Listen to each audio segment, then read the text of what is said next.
وبرکاتہ۔ وعلیکم السلام ورحمۃ اللہ وبرکاتہ۔ الحمد للہ الحمد للہ نحمده ونستعینه ونستغفره ونؤمن به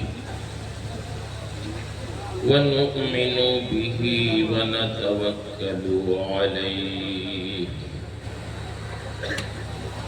ونعوذ باللہ من شرور انفسنا ومن سیئات اعمالنا من يهده الله فلا مضل له ومن يضلله فلا هادي له ونشهد أن لا إله إلا الله وحده لا شريك له ونشهد أن سيدنا ومولانا محمدا عبده ورسوله صلی اللہ تعالی علیہ وسلم اما بعد فاعوذ باللہ من الشیطان الرجیم بسم اللہ الرحمن الرحیم ربنا وابعث فيهم رسولا منهم يتلو عليهم آياتك ويعلمهم الكتاب والحكمة ويزكيهم إنك أنت العزيز الحكيم آمنت بالله صدق الله العظيم وصدق رسوله النبي الأمين الكريم ونحن على ذلك لمن الشاهدين والشاكرين والحمد لله رب العالمين۔ انتہائی عقیدت و محبت اور احترام کے ساتھ بارگاہ رسالت مآب صلی اللہ تعالی علیہ وسلم میں درود شریف کا نذرانہ پیش کریں۔ اللہم صلی علی سیدنا و مولانا محمد معدن الجود والکرم وآلہ وبارک وسلم صلاۃ و سلاما علیک یا رسول اللہ۔ معزز حاضرین مجلس، رب العالمین کا بے پناہ شکر اور اس کا احسان ہے کہ اللہ تعالیٰ نے آج ہمیں اور آپ کو دارالعلوم گلشن برکات کے سالانہ جلسے دستار بندی میں اکٹھا فرما دیا ہے۔ اللہ تعالی ہم سب کی حاضری قبول فرمائے اور یہاں سے اٹھنے سے پہلے اللہ تعالی ہم سب کی مغفرت فرمائے۔ آپ جس مدرسے کے سالانہ جلسے میں حاضر ہیں، یہ مدارس بے اصل نہیں ہیں، بلکہ ان کا شجرہ نبی کریم صلی اللہ علیہ وسلم کے اس مدرسے سے ملتا ہے جس کو 1400 سال پہلے سید الانبیاء نے مسجد نبوی میں کھولا تھا۔ سبحان اللہ سبحان اللہ۔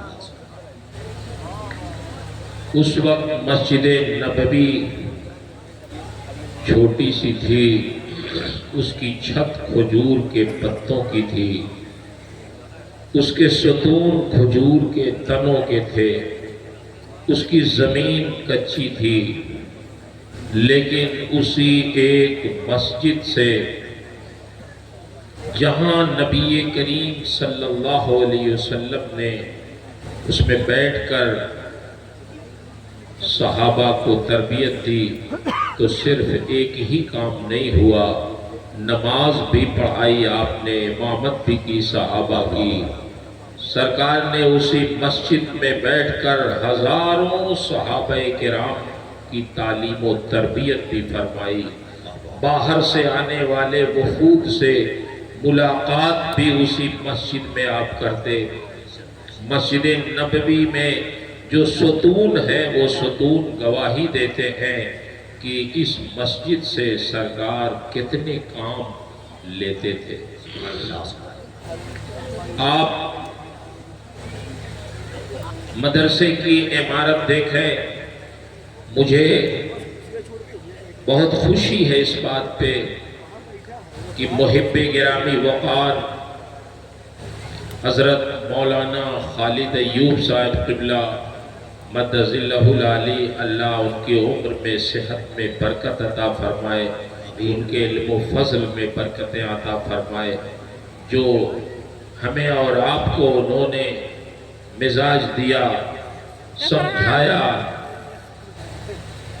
حضرت مولانا عبدالحق صاحب قبلہ مدد اللہ العالی نے بہت پہلے نہ صرف اس پہ عمل کیا بلکہ عمل کرنے والے اور سمجھانے والے ایسے علماء کو انہوں نے پیدا فرمایا۔ یہ ہمارے حضرت مفتی عبدالحق صاحب قبلہ کے شاگرد ہیں، حضرت مولانا خالد ایوب صاحب۔ آج اس طرح کتنی نفیس باتیں انہوں نے بڑے سادے انداز میں ہمیں اور آپ کو سمجھا دی ہے، قوم کی جو دکھتی رگ ہے اس کو پکڑ کے بتا دیا ہے کہ ہمیں کرنا کیا چاہیے۔ یہ عمارت دیکھیں آپ، کسی 5 اسٹار ہوٹل سے کم معلوم ہو، دیکھیں کتنی خوبصورت۔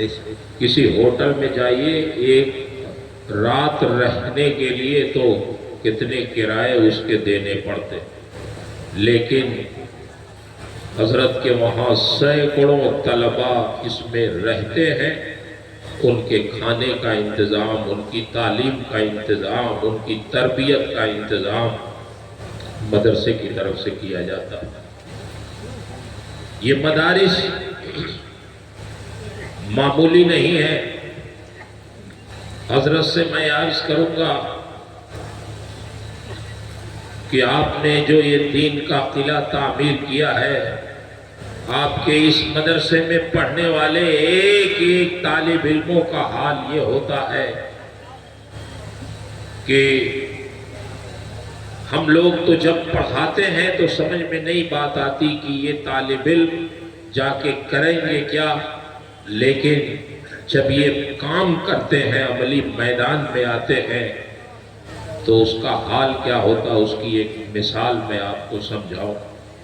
بہار گیا کے علاقے میں ایک بار ایک جلسے میں جانا ہوا، گئے جلسے میں تو وہاں جامعہ اشرفیہ کے ایک فارغ تھے جو پڑھا رہے تھے اس آبادی میں۔ عام طور سے یہ نہیں پوچھتے کسی سے کہ کتنی تنخواہ پاتے ہو، کیا خرچ ہے، کیا آمدنی ہے، کبھی کبھی لوگ شرمندہ بھی ہوتے ہیں، لیکن اس دن اتفاق کی بات کی، اس سے پوچھ لیا کہ بیٹا تمہاری تنخواہ کتنی؟ تو اس شاگرد نے بتایا کہ حضرت 7,000 روپے۔ تو ہماری زبان سے نکل گیا کہ آپ کی صلاحیت کے اعتبار سے تنخواہ تو بہت کم ہے، اگر آپ کہیں تو آپ کے لیے آپ کے معیار کی کوئی جگہ تلاشی جائے۔ میرے بھائیوں، میرے ساتھیوں، میں اپنے ان نوجوان علماء سے بھی گزارش کروں گا جو کہیں پڑھاتے ہیں، بالخصوص پرائیویٹ مدرسے میں، اس نوجوان عالم نے تھوڑی دیر کے لیے اپنا سر جھکا لیا، کچھ دیر تک وہ خاموش رہا، پھر جب اس نے سر اٹھایا تو اس کی آنکھوں میں آنسو تھے۔ اللہ اکبر، سبحان اللہ۔ اس نے کہا حضرت میرے لیے کوئی جگہ اپنا تلاشا، میں یہاں خوش ہوں۔ جب میں یہاں آیا تھا تو یہاں کے لوگ بڑے جاہل و جھٹ، دین سے بہت دور تھے۔ تقریباً 5 سال ہو گئے مجھے یہاں آئے ہوئے۔ 5 سال میں میں نے بڑی محنت کی ہے، ان کے پیچھے کوشش کی ہے، تو یہ 50% ٹھیک ہو گئے۔ سبحان اللہ، سبحان اللہ، سبحان یہ دین سے قریب ہو گئے۔ میں اگر اپنی تنخواہ کے لیے، اپنے مفاد کے لیے کہیں چھوڑ کے چلا جاؤں تو میرا کام تو کچھ ہو جائے گا، لیکن جو محنت میں نے 5 سال ان کے پیچھے کی ہے وہ سب ضائع ہو جائے گی۔ یہ پھر وہیں پہنچ جائیں گے جہاں سے یہ چلے تھے۔ اس لیے حضرت خدا کے لیے آپ میرے لیے کوئی جگہ نہ تلاشیں، دعا کریں کہ اللہ اسی تنخواہ میں مجھے قناعت اور صبر عطا۔ اللہ، سبحان اللہ۔ کیا سمجھتے ہیں ان مدرسوں؟ بلا شبہ شبلی انٹر کالج اور کالج سے بڑے بڑے ماہر انجینئر ڈاکٹر پیدا ہوئے، مگر قسمتوں کو بدلنے والے آپ کے اسی جامعہ سے پیدا زندہ باد، ہوئے، زندہ جنہوں باد، نے زندہ امتوں کے فیصلے کیے۔ واہ واہ واہ، سبحان اللہ، سبحان اللہ۔ اس میں کوئی شبہ نہیں، محنتیں کسی کی رائے گاہ نہیں جاتی، مگر میں حضرت مفتی عبدالحق صاحب قبلہ کی ہمتوں کو مبارکباد پیش کرتا ہوں۔ آپ نے جو جامعہ کھولا ہے، جو آپ نے دارالعلوم کھولا ہے، ابھی آپ نے دیکھا، ہم سب نے دیکھا کہ ایک طالب علم ایک نشست میں پورا قرآن بیٹھ کے سناتا ہے، یہ کس کی قربانیوں کا نتیجہ ہے؟ یہ مفتی عبدالحق صاحب کی قربانیوں اور ان کے مدرسے کے اساتذہ۔ سبحان اللہ، سبحان اللہ، سبحان اللہ۔ وہ قرآن جو اتنا مشکل تھا کہ اللہ ارشاد فرماتا ہے لو انزلنا هذا القرآن على جبل لرأيته خاشعا متصدعا من خشیۃ اللہ، کہ یہ قرآن اگر ہم پہاڑ پہ نازل کرتے تو پہاڑ بھی خشیت ربانی سے ریزہ ہو جاتا، لیکن جب یہ اللہ کے محبوب کے قلب پہ نازل ہوا تو اتنا آسان ہو گیا کہ یہ 10 سال 12 سال 15 سال 18 سال کے بچے پورا قرآن اپنے سینے میں محفوظ کر لیتے ہیں۔ جس کو پہاڑ بھی نہیں برداشت کر سکتا تھا، وہ 10-15 سال کے بچے اپنے سینے میں محفوظ کر لیتے۔ سبحان اللہ، سبحان اللہ۔ یہ قرآن مقدس کا اعزاز۔ میرے بھائیوں، میں ان ماں باپ کو بھی بہت مبارکباد پیش کرتا ہوں جن ماں باپ نے اپنے ان بچوں کو دین کے لیے منتخب کیا۔ آج پورے ہندوستان ہی نہیں، ہندوستان کے باہر بھی حضرت علامہ مخدوم گرامی مرتبت حضرت مفتی عبدالحق صاحب قبلہ کو نہ صرف جانتی ہے بلکہ دلوں میں جگہ دیتی ہے۔ کسی ڈاکٹر کی بنیاد پہ نہیں، کسی انجینئر کی بنیاد پر نہیں، کسی سیاسی قائد کی بنیاد پہ نہیں، بلکہ ایک عالم دین اور عالم ربانی کی بنیاد پہ جاتی ہے۔ واہ واہ واہ، سبحان اللہ، سبحان اللہ، سبحان اللہ آپ کی عمر میں برکت عطا فرمائے، آپ کی صحت میں برکت عطا فرمائے، آپ نا امید نہ ہو۔ اللہ رب العزت اپنے جس بندے سے چاہتا ہے دین کا کام لے لیتا ہے۔ یہ آپ کی سعادت مندی ہے کہ رب العالمین نے اپنے بے شمار بندوں میں سے آپ کو کام کی توفیق عطا فرمائی۔ منت منے کی خود خدمت سلطان ہمیں کنی، منت ازو شناس کی بخدمت گزاشتت۔ اللہ کا شکر آپ بھی ادا کریں، ہم سب ادا کریں کہ اللہ نے اپنے بے شمار بندوں میں آپ کو اس کام کے لیے منتخب فرمایا۔ اللہ، سبحان اللہ۔ ہمیں ہمیشہ شکر کی زبان استعمال کرتے رہنا چاہیے۔ بے شک بے شک اللہ کرم کرم۔ میں اپنے ماؤں اور بہنوں سے بھی گزارش کروں گا کہ ہماری نسلوں کو بنانے میں آپ کا بہت اہم کردار ہے۔ بے شک ہماری مائیں بہنیں آئی ہیں، ان کو ایک مثال سے سمجھانا چاہتا ہوں۔ اللہ نے آپ کے آغوش تربیت میں وہ برکتیں عطا فرمائی ہیں کہ اگر آپ تربیت کرنے پہ آ جائیں تو آپ کی گود میں آج بھی بڑے بڑے بزرگ اللہ والے قائد رہنما محدث پیدا ہو سکتے ہیں۔ بے شک معاشرے میں تبدیلی ہو سکتی ہے۔ حضرت مفتی خالد ایوب صاحب نے صرف ہمیں ہی نہیں سمجھایا، ہمیں اور ہماری ماؤں بہنوں بیٹیوں کو بھی سمجھایا ہے۔ یہ اسٹیج پہ منبر پہ تشریف فرما ہمارے علماء مشائخ جو بھی عالم کے نام سے جانے جاتے ہیں، جب تک بخاری نہیں پڑھتے ہیں وہ عالم نہیں مانے جاتے۔ کون ہے امام بخاری؟